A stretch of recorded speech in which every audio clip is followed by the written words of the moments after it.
Hi everyone and welcome back. In today's or this afternoon's video I just wanted to show you all the flowering lithops. I've not grown lithops for very long. Those of you who have watched my channel videos in the past, you'll know that it was quite a recent fascination, and I just sort of scooped up I don't know, maybe 20 or so, and I've had them for, I don't know, maybe 6 months now. And well, looks like I'm doing something right because there's plenty of them in flower.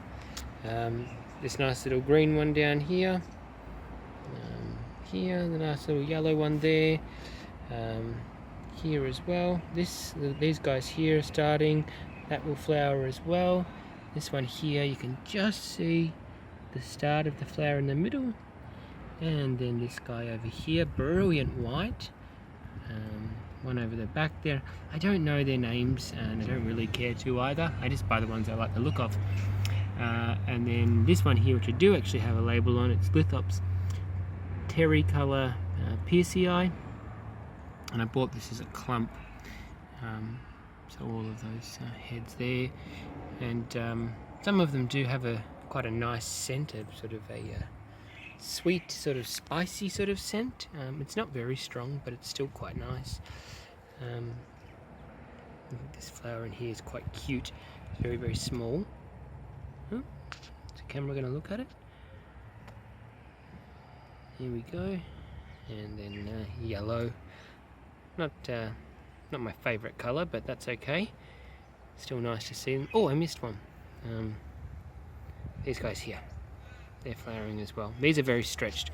They're actually starting to shrink back down, and then the next leaf change, they'll be correct height.